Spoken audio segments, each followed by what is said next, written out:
Welcome to lesson 142 of algebraic concepts, or lesson 2142, Introduction to Rational Expressions. So what is a rational expression? Here's our vocabulary. Basically, it's just a fraction of two polynomials.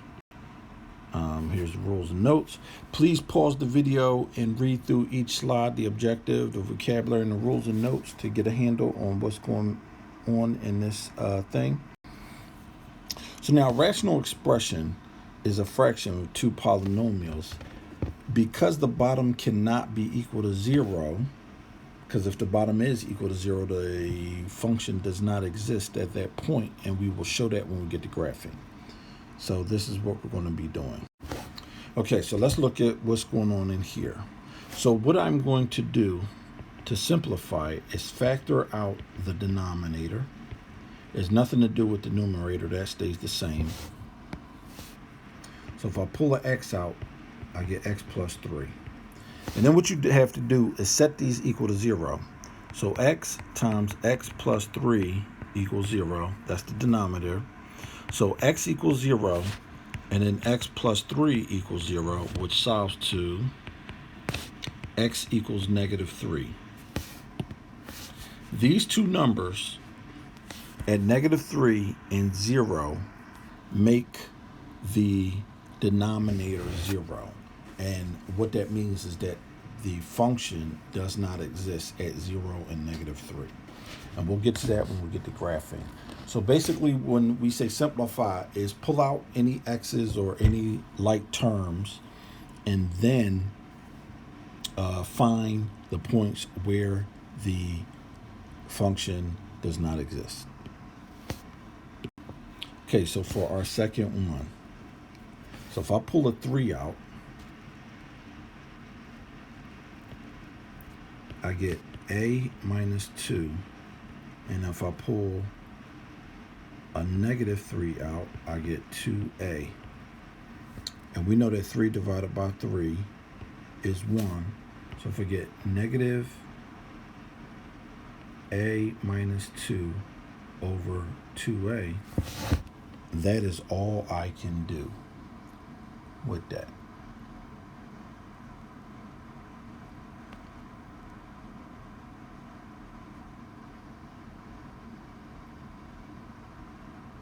And then we set 2a equal to 0, divide both sides by 2.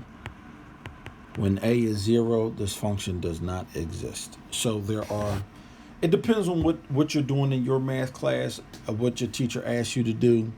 So I'm showing you it all. Your teacher may just ask you may just start with simplifying them and then graphing and then finding the where it's not 0, where the denominator is 0, or you may just simplify them, and then the next day you may find where the denominator is 0, and then on the third day you may graph them. So I'm showing you two parts. We're not going to worry about the graphing today, because that will be coming up in the next lesson or the lesson after that. So I do want to say that this is 12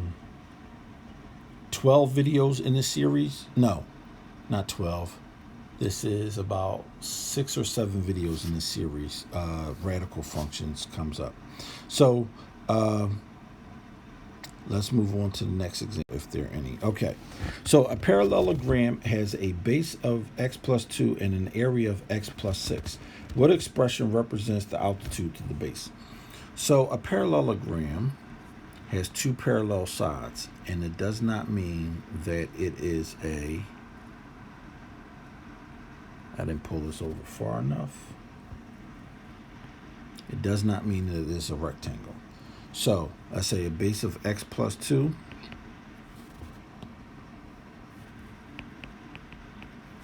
and an altitude of x plus 6. Now, to solve for a parallelogram, we need the equation. The area of a parallelogram is base times height. So they give us the area and they give us the base. So if we stick it in, we get x plus 6 equals, what's the base? X plus 2 quantity times h. And this is why we substitute when we use parentheses when substitution. This is an example why. So now we want to solve for the altitude to the base. So we want to find the height.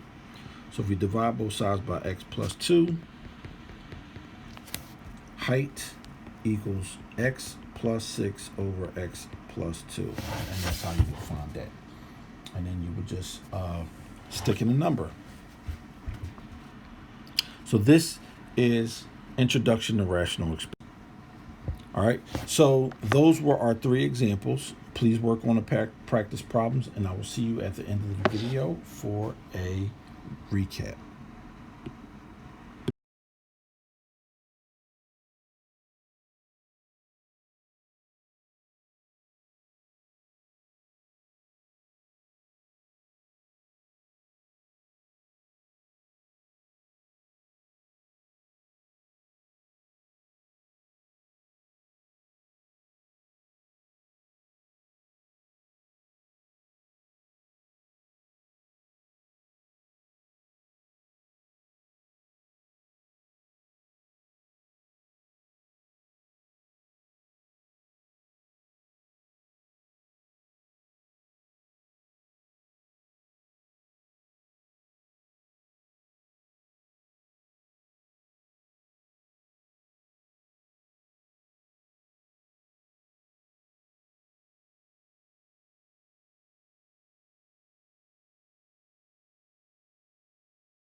Okay, so what did you do with this one? So if we pulled out x squared and an x squared out the bottom, and they cancel out, you should have 9 over 5x plus 3. And now we want to set the denominator equal to 0. Subtract 3 from both sides. You get 5x equals negative 3. Divide by 5. And then x equals negative 3 over 5. And this is the point where the function does not exist.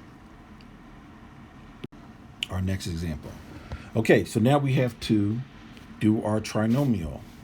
Negative 5 minus 3. Okay, so you get 7 over x minus 2, x minus 3, and then x minus 2 equal to 0, x equals 2, x minus 3 equal to 0. If you add 3 to both sides, you get x equals 3. So at x equals 2 and x equals 3 is the point where this function does not exist. And if I went a little too fast on breaking down a trinomial, please watch the previous series where I dealt with factoring trinomials.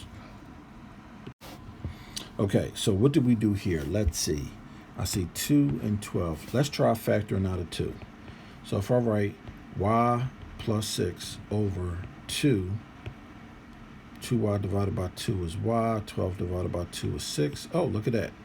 Y plus 6 and y plus 6 cancel out, and you're left with 1/2. And because there's no variable, you don't have to set it equal to 0. It just simplifies on down. All right, looking at our last problem here. Okay, so if we take a 5x out of the top, we're left with x minus 1. And 5x squared divided by 5x is just x. 5x divided by 5x is 1. And we can take a 5x out of the bottom. We're left with x squared plus 4. The 5x's cancel out, and you're left with x minus 1 over x squared plus 4. This is not a difference of squares, the denominator, because it's not x minus 4. So let's see what happens when we set it equal to 0. X plus 4 equals 0. Subtract 4 from both sides. X squared equals negative 4. A square can never equal a negative number. So I think you're done with this one.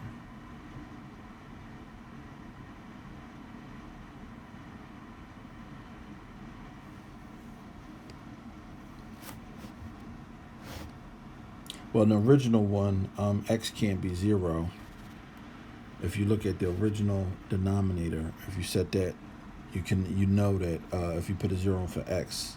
So I think that's the only place this function does not exist, is at x equals 0. Because you can't take the square root of a negative number. And so that's that. So like I said earlier in example 2, this is a series of videos. I will let you know when the series is over. Thanks for watching. And I hope to see you on the next video. And if you need some refresher, please watch some of the earlier videos on this channel. And I will see you later.